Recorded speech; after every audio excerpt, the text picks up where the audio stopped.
Oke, Assalamualaikum warahmatullahi wabarakatuh. Kami dari kelompok 3 ingin membawakan presentasi tentang etika bisnis dalam teori keagenan, tanggung jawab perusahaan, serta bisnis dalam beretika.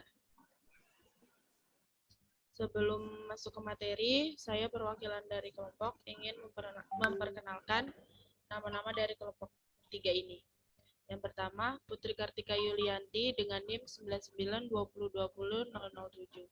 Yang kedua, Nuriska Umi Zahra dengan NIM 9920200008. Dan yang ketiga, Oktaviandra Yudhistira dengan NIM 9920200009. Selanjutnya, saya akan menjelaskan sedikit tentang teori keagenan atau agensi teori. Teori keagenan merupakan teori yang mengidentifikasi dalam perusahaan yang memiliki berbagai kepentingan untuk mencapai tujuan dalam perusahaan. Teori ini dapat muncul karena adanya hubungan dari prinsipal dan agen. Teori agensi menjelaskan bahwa individu bertindak sesuai dengan kepentingan mereka sendiri. Dalam teori agensi, di prinsipal dan agen memiliki tujuan yang berbeda karena individu bertindak sesuai dengan kepentingannya masing-masing. Selanjutnya, penjelasan akan dilanjutkan oleh Putri Kartika.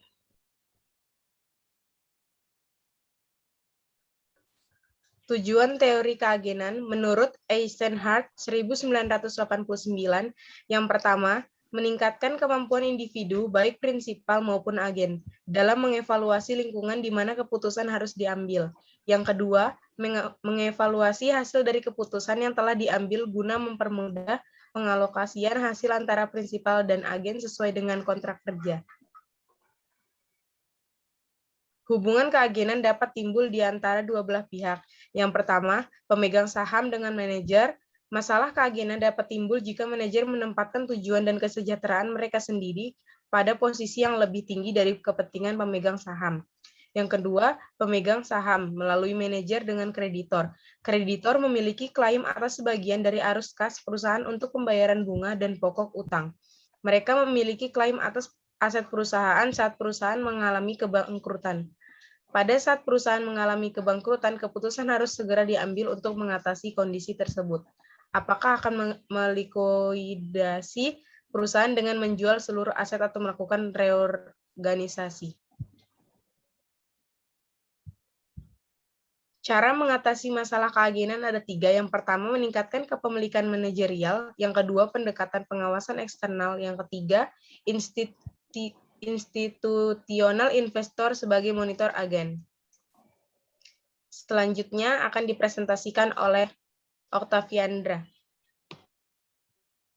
Tanggung jawab perusahaan. Perusahaan juga diharapkan bisa menangani berbagai program eksternal terkait tanggung jawab di luar aktivitas bisnis mereka. Program tersebut seperti penelitian ilmiah, perlindungan konsumen, dan program lain terkait tanggung jawab sosial perusahaan terhadap masyarakat. Bisnis beretika. Bisnis yang beretika yakni bisnis yang kinerja unggul dan berkesinambungan yang dijalankan dengan mentaati kaidah-kaidah etika sejalan dengan hukum dan peraturan yang berlaku. Menjadi penting sebenarnya untuk para pelaku bisnis untuk memiliki etika dalam menjalankan sebuah usaha bisnisnya. Jadi ini bisa menjadi salah satu aturan dalam menjalankan sebuah kerajaan bisnis dalam SOP dan tatanan. Tujuan adanya etika dalam berbisnis. Yang pertama, mendorong kesadaran moral berbisnis. Kedua, menjaga tata sikap dan perilaku dalam berbisnis. 3, memberikan batasan untuk tetap menjalankan bisnis yang baik.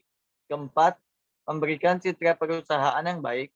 Dan yang kelima, dapat menghindari citra buruk yang merugikan. Contoh penerapan etika bisnis. 1, menyebutkan nama klien dengan baik.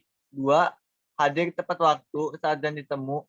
3, berdiri saat berkenalan. 4, tidak segan mengucapkan terima kasih. 5, membayar tagihan rapat. Sekian dari kelompok kami. Jika ada yang mau ditanyakan, tulis di kolom chat. Wassalamualaikum warahmatullahi wabarakatuh.